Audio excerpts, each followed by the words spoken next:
À ces deuxième et dernier jours du colloque organisé par le Faculté Art FACAR en sigle, sous les patronages de la plateforme contemporaine, avec comme thème « Entrepreneuriat culturel, quel modèle d'entreprise en RDC ?» Les premiers intervenants, notamment le professeur Louis Ekiki et Madame Karine Pala, modéliste et entrepreneur, ont brossé laconiquement leur sous-thème axé sur l'échange de bonnes pratiques et des stratégies de mise en œuvre de la culture en tant que vecteur de développement économique et d'avancement social, en laissant savoir que la culture joue un rôle essentiel dans la promotion de l'inclusion sociale, la cohésion communautaire et l'égalité des opportunités. Il y a lieu d'investir à la culture en envisageant les œuvres d'art, investir dans les entreprises culturelles, soutenir les activités culturelles en octroyant le fonds d'investissement dans le domaine culturel, car la culture peut dynamiser les industries et renforcer les tissus sociaux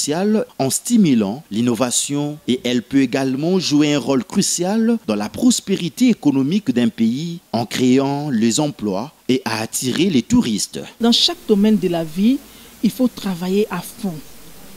Et puis toujours mettre Dieu en première position. Parce que je le dis toujours, moi je suis du ministère de la Voix, on nous enseigne toujours croire égale à recevoir.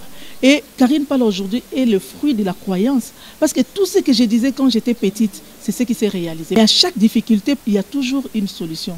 À chaque problème, il y a toujours une solution. Il faut se dire ça. Donc, tant qu'on vit, on aura toujours des problèmes, on aura toujours des difficultés. Mais au moins, tu dois savoir qu'il y aura toujours une solution dans ça. Ensuite, les opportunités des différents niveaux de mise en commun des ressources, d'expérience et des réseaux dans le cadre de partenariats entre structures et initiatives culturelles, éducatives et ou associatives. C'est le sous-thème qui a fait l'objet de l'intervention du professeur Soungani Nicolas Etienne. Ce dernier a conseillé aux entrepreneurs et artistes de privilégier également la collaboration artistique, technique, financière et structurelle afin de vendre leur potentiel produit et générer beaucoup de revenus. Alors il faut dire que le secteur culturel est un peu particulier parce que c'est le secteur le plus transversal. Il est d'abord transversal en interne, ça veut dire quoi? Entre les différentes filières culturelles qui existent, c'est-à-dire la mode peut collaborer avec le cinéma, la mode peut collaborer avec la musique, les arts de la scène et autres. Sauf qu'on se rend compte que dans nos pays, il arrive que ces secteurs évoluent de manière individuelle, ce qui n'optimise pas le rendement dans le secteur. Et également la transversalité par rapport à d'autres secteurs d'activité, parce que le secteur culturel peut également être utilisé dans d'autres secteurs d'activité pour atteindre les objectifs. L'autre difficulté aussi en entrepreneuriat, c'est qu'on se rend compte que dans notre pays, il n'y a pas encore un écosystème qui favorise vraiment l'obtention d'investissements importants pour le développement de ce secteur.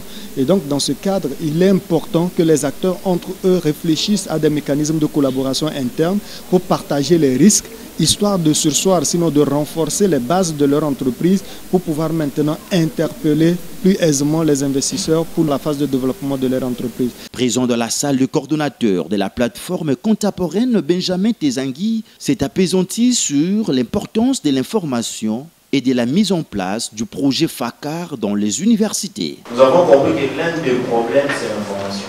Parce qu'un entrepreneur, c'est d'abord un décideur. Et un décideur doit prendre une décision. On ne peut pas prendre une décision si on n'est pas informé.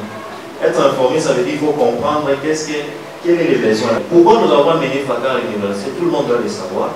C'est tout simplement parce que nous avons compris que les artistes eux-mêmes deviennent des managers. Or, un artiste doit se limiter au niveau de la création. Et les autres phases de l'entrepreneuriat culturel doivent être faites par d'autres composantes qui aussi peuvent présenter les compétences nécessaires, comme ça se passe ailleurs, pour qu'à la fin, nous ayons des produits et services de qualité compétitifs au niveau local, compétitifs au niveau régional et compétitifs au niveau international. C'est très important. Motif de joie pour le président de FACAR, ouvert le jeudi 29 février, ce colloque de 2 jours s'est clôturé le vendredi 1er mars dans un climat serein.